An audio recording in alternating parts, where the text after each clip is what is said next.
हाँ तो दोस्तों, आज हम लोग नया चैप्टर शुरू करेंगे। सबसे पहले आप सभी को नमस्कार फर्स्ट ऑफ ऑल। और आज हम लोग पढ़ेंगे प्रतिबिंब के बारे में, पढ़ेंगे इमेजेस के बारे में पढ़ेंगे। और इसके पहले हम लोग दो टॉपिक क्लियर कर चुके हैं, प्रकाश और प्रकाश का परावर्तन। आज हम लोग देखेंगे प्रकाश के परावर्तन चैप्टर से रिलेटिव जो टॉपिक है। हमारा आज का टॉपिक है प्रतिबिंब। क्या है दोस्तों? प्रतिबिंब।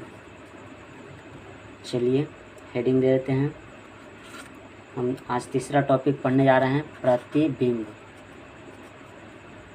प्रतिबिंब के बारे में, इमेज के बारे में। तो इसका सबसे पहले हम लोग देखते हैं डिफिनीशन क्या होता है। चलिए प्रतिबिंब का डिफिनीशन हम लोग यहाँ पे देखेंगे। तो यहाँ पे हम लोग देखते हैं, इसका डिफिनीशन कहता है कि किसी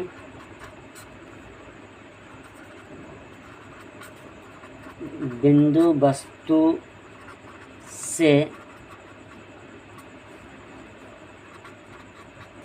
आ रही प्रकाश की किरणें,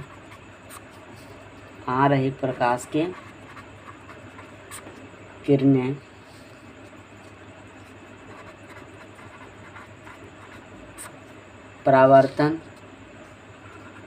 या अपवर्तन के बाद जिस बिंदु पर मिलती है या मिलती हुई प्रतीत होती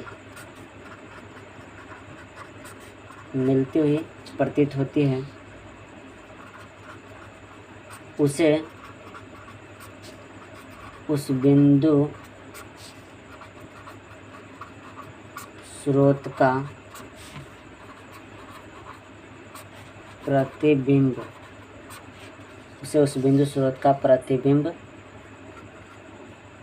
कहते हैं।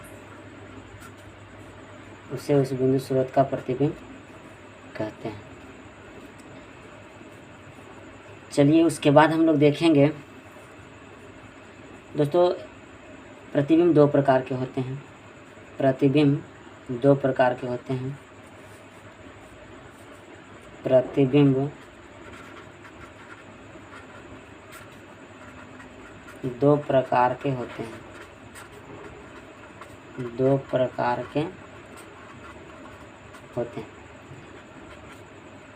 फर्स्ट, पहला जो प्रतिबिंब होता है वो होता है वास्तविक प्रतिबिंब।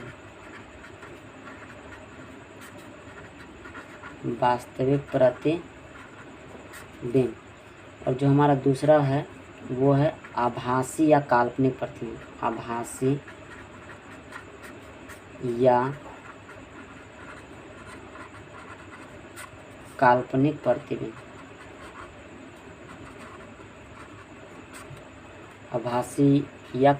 प्रतिबिंब। दोस्तों थोड़ा सा फिगर के माध्यम से हम लोग समझेंगे प्रतिबिंब के बारे में। एक एग्जांपल लेते हैं। सपोज ये आपका हो गया अवतल दर्पण। सपोज कर लेते हैं, मानते हैं ये अवतल दर्पण है। और ये आपका हो गया प्रधान अक्ष। ये पोल हो गया। और जब प्रकाश की किरण प्रधान अक्ष के समानांतर आएगी, मान लिया यहाँ पे कोई ऑब्जेक्ट है, वस्तु है, और यहाँ से प्रकाश की किरण आई और दर्पण से परावर्तन के बाद सपोज यहाँ से होकर गई, फिर एक किरण और यहाँ से आई ऑब्जेक्ट से ही, और दर्पण से परावर्तन के बाद यहाँ। तो ये जो आपका पॉइंट्स है, जो बिंदु है जहाँ पे दोनों जो प्रकाश की किरणें कटती है परावर्तन के बाद, इसी बिंदु को ही हम लोग इस ऑब्जेक्ट का प्रतिबिंब कहेंगे, बोलते हैं। चलिए, उम्मीद करते हैं कि आपको ये समझ में आया होगा। और यहाँ पे हम लोग देखें प्रतिबिंब दो प्रकार के होते हैं। अगेन फिर एक बार हम समझने की कोशिश करते हैं, समझते हैं प्रतिबिंब के बारे में कि प्रतिबिंब क्या होता है। किसी बिंदु वस्तु से आ रही प्रकाश की किरणें, यानी कि यहाँ से जो प्रकाश की किरणें आती है तो दर्पण से परावर्तन या लेंस से अपवर्तन होता है और दर्पण से परावर्तन। तो दर्पण से परावर्तन और लेंस से अपवर्तन होता है। तो दर्पण परावर्तन या अपवर्तन के बाद यहाँ पे बताया गया है कि परावर्तन या अपवर्तन के बाद जिस बिंदु पर मिलती है या मिलती हुई प्रतीत होती है उसे उस बिंदु स्रोत का प्रतिबिंब कहते हैं। उसे उस बिंदु स्रोत का प्रतिबिंब कहते हैं। प्रतिबिंब कितने प्रकार के होते हैं? प्रतिबिंब दो प्रकार के होते हैं। पहला हो गया वास्तविक प्रतिबिंब और दूसरा हो गया आभासी प्रतिबिंब। चलिए बारी बारी से वास्तविक प्रतिबिंब क्या होता है, आभासी प्रतिबिंब क्या होता है, इसको हम लोग समझते हैं। तो पहला है वास्तविक प्रतिबिंब। वास्तविक प्रतिबिंब का डेफिनेशन हम लोग देखेंगे। इसको हम लोग इंग्लिश में बोलते हैं रियल इमेज। Real image. चलिए अब इसका डेफिनेशन हम लोग देखेंगे। जब किसी बिंदु स्रोत से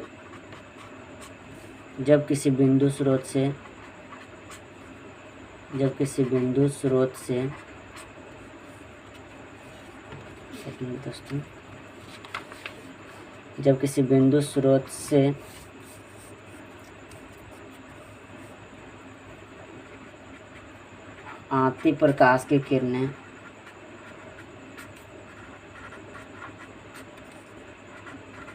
दर्पण से परावर्तन या लेंस से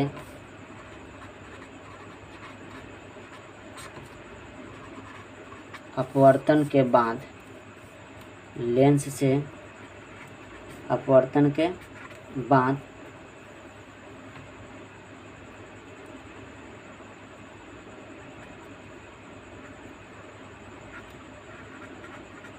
जिस बिंदु पर वास्तव में मिलती है उसे उस बिंदु स्रोत का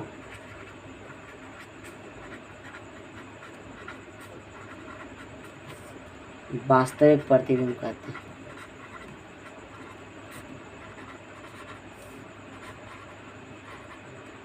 वास्तविक प्रतिबिंब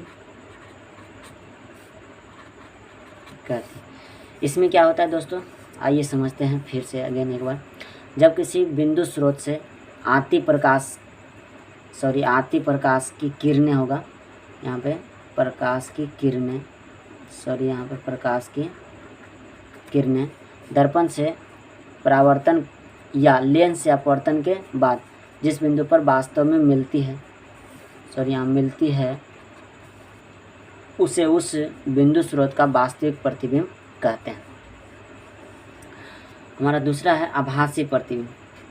इसमें क्या होता है दोस्तों, जहाँ पे वास्तव में मिलती है वहाँ पे आभासी रूप में कटती है। आभासी प्रतिबिंब में आभासी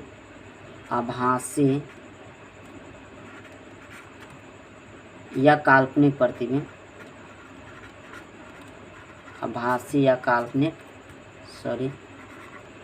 प्रतिबिंब प्रतिबिंब इसको हम लोग बोलते हैं वर्चुअल इमेज। इंग्लिश में बोलते हैं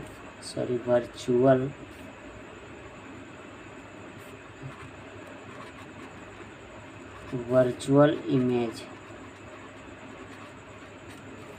इसमें क्या होता है दोस्तों, इसका डेफिनेशन हम लोग देखेंगे। जब प्रकाश की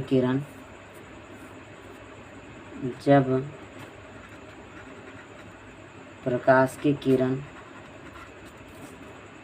आती है किसी वस्तु से, किसी बिंदु स्रोत से जब प्रकाश की किरण लिख लीजिएगा आप लोग, जब प्रकाश की किरण आती है किसी वस्तु से और परावर्तन या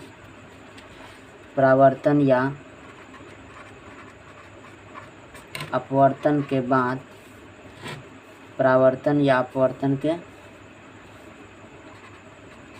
बाद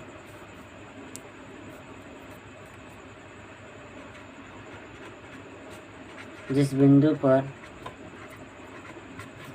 आभासी रूप में मिलती है, आभासी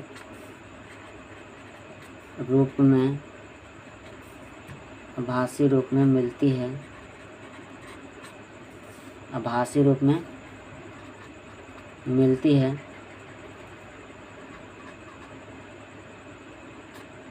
उस बिंदु को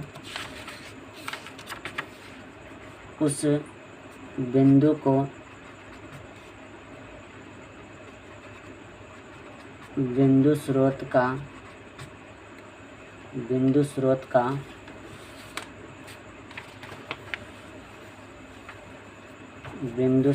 का जैसा कि आप लोग देख रहे हैं, बिंदु स्रोत का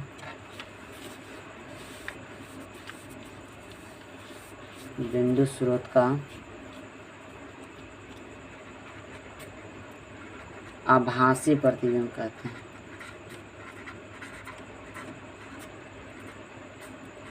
आभासी प्रतिबिंब कहते हैं।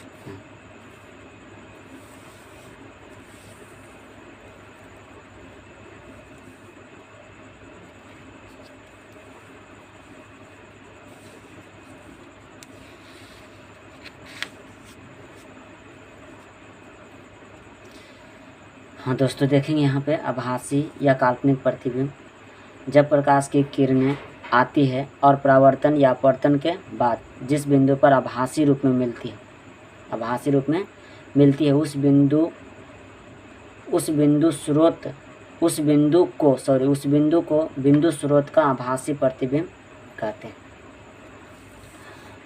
तो दोस्तों, उम्मीद करते हैं कि आप लोगों को ये वीडियो के माध्यम से समझ में आया होगा प्रतिबिंब क्या होता है, प्रतिबिंब कितने प्रकार के होते हैं और प्रतिबिंब कैसे बनता है। तो दोस्तों, अब हम लोग नेक्स्ट टॉपिक के साथ नए वीडियो में मिलेंगे। तब तक के लिए धन्यवाद। जय हिंद एंड अगेन धन्यवाद फिर से। और अगर हमारा वीडियो आप लोगों को अच्छा लगता है, समझ में आता है, तो चैनल को सब्सक्राइब करें, बेल आइकन को भी दबा लें और वीडियो को शेयर ज़रूर करें अपने दोस्तों मित्रों के साथ, ताकि और लोगों को भी फ़ायदा हो। क्योंकि अभी लॉकडाउन का समय चल रहा है तो सबको फ़ायदा होना चाहिए। सो थैंक यू दोस्तों एंड बाय। फिर मिलते हैं नेक्स्ट वीडियो में। तब तक के लिए धन्यवाद।